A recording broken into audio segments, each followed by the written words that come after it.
Louis. It's a pleasure to be able to speak to you all today. It's good to be able to connect with so many colleagues enthusiastic about digital transformation.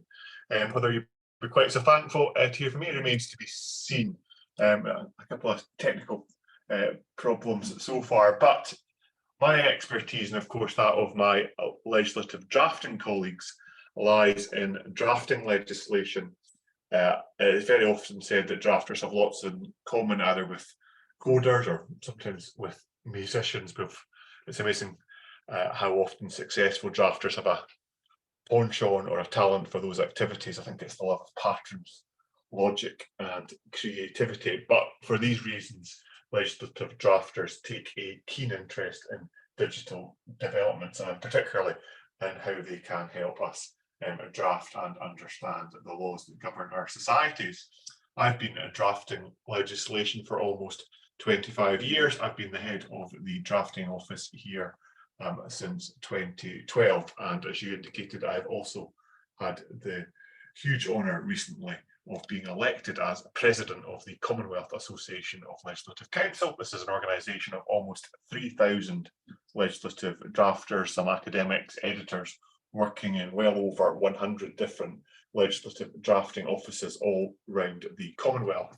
We all face unique challenges, but all of us have a common need and desire to ensure that technology is best used to deliver and publish legislative product. Drafting matters. You can perhaps just see that over my shoulder there. This is a phrase which I usually use when I'm talking about promoting the importance of high quality drafting.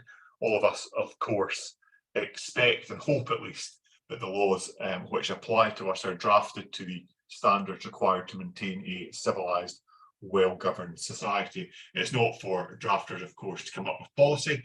Our job is to find the right words, the right structures to ensure that legislation is drafted in a way that achieves that policy.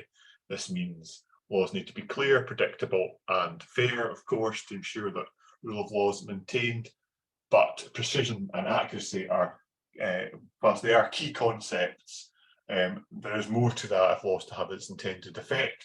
Law must not only be accurate and correct, it must succeed in the practical sense of being easily found and easily understood for everyone who's affected by it. For this reason, we have obviously tried to use a plain language for many years.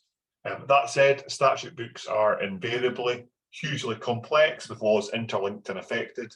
This means that law is drafted using rigid structures, and it's amended as it passes through legislatures using rigid and structured drafting conventions.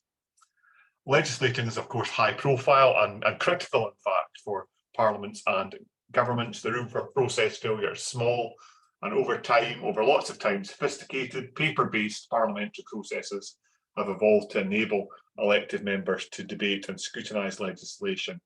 It's fair to say when I started 25 years or so ago, offices were in the very first phase of developing digital tools to produce legislation, and it's fair to say that the complexity both of the way legislation is written, the way it needs to fit in with existing law, the processes it needs to go through to become the law, has always produced challenges for anyone seeking to develop software that can successfully follow all the techniques that drafters use.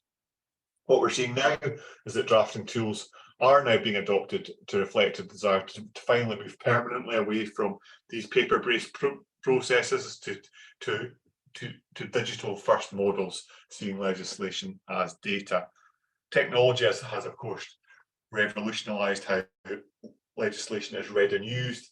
The vast majority of laws now viewed in electronic form on the internet, and the dusty old statutes are quite literally being chucked in the recycling bin. While drafting has developed over many centuries based on how it looks on paper, we're now giving serious thought, of course, how it looks not just on laptops but on mobile phones, because that's how people look at the law.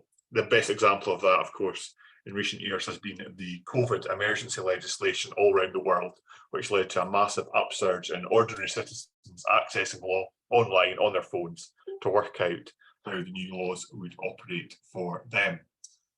These changes in legislative users will, I expect, continue to develop drafting styles, but they have also reinforced what was already imperative, which is that the digital tools used to draft, scrutinise, amend and publish legislation need to develop in a way that recognise and views legislation as data. Many Commonwealth offices have developed new software solutions for producing and publishing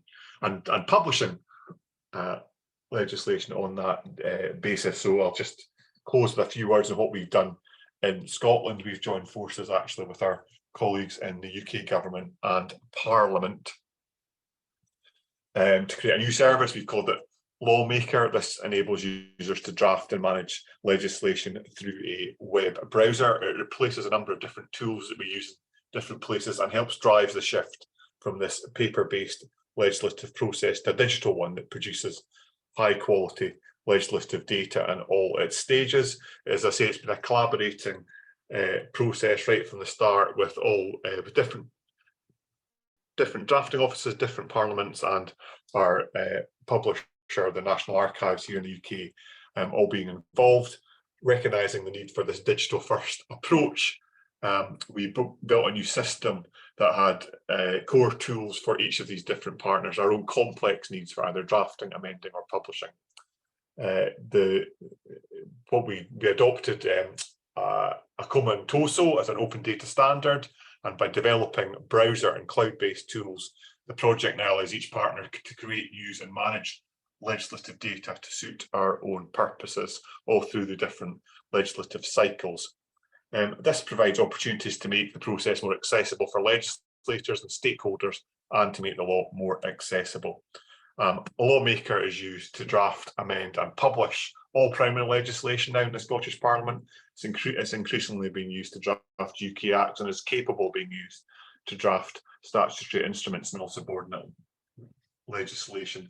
The open source components mean that the code created has potential to be used to help shape digital developments in other legislatures.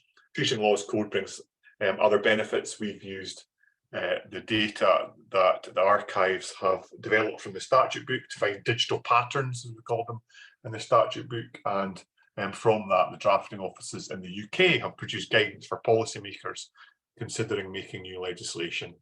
I'm sure you'll all be aware of the rules as code agenda and initiatives on that front as well, and using or seeing legislation as data will obviously help on that front, and won't go into that in too much detail.